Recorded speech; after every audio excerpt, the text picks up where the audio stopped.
ராசி நேயர்களே, உங்கள் ராசிக்கு 7ஆம் வீட்டில் சூரியன், 8ஆம் வீட்டில் செவ்வாய், புதன் போன்ற கிரகங்கள் சஞ்சரிப்பதால் எதிலும் சற்று பொறுமையோடு இருக்க வேண்டும். கணவன் மனைவி இடையே ஒற்றுமை குறைவு உண்டாகும்.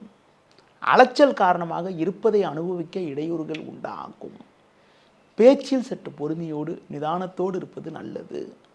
பண வரவில் ஒரு ஏற்ற இறக்கமான நிலை இருக்கும் என்பதால் எதிலும் சற்று சிக்கனத்தோடு இருக்க வேண்டும்.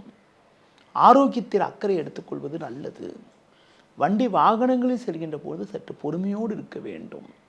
தொழில் வியாபாரத்தில் வேலையாட்களை அனுசரித்து செல்வது நல்லது. தற்போது கிடைக்கக்கூடிய வாய்ப்புகளை பயன்படுத்தி கொண்டால் விரைவில் ஒரு சில முன்னேற்றத்தை அடையக்கூடிய ஒரு யோகமானது உங்களுக்கு உண்டு. உத்தியோக ரீதியாக பார்க்கின்ற பொழுது சின்ன சின்ன நெருக்கடிகள் தற்போது இருந்தாலும் எதையும் சமாளிக்கக்கூடிய ஒரு பலம் ஏற்படும். பொதுவாக அதிகாரியிடம் பேசுகின்ற போது சற்று பொறுமையோடு இருப்பது நல்லது. வேலையாட்களை சற்று அனுசரித்து செல்வதன் மூலமாக ஒரு சில ஆதாயத்தை அடையக்கூடிய ஒரு யோகமானது உங்களுக்கு இருக்கிறது.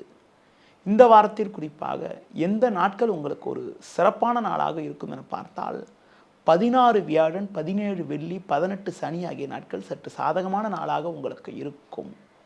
இந்த வாரத்தில் நீங்கள் சிவன் வழிபாடு மேற்கொள்வது, முருக வழிபாடு மேற்கொள்வதன் மூலமாக ஒரு சில வளமான பலன்களை அடையக்கூடிய ஒரு வாய்ப்புகள் உங்களுக்கு ஏற்படும்.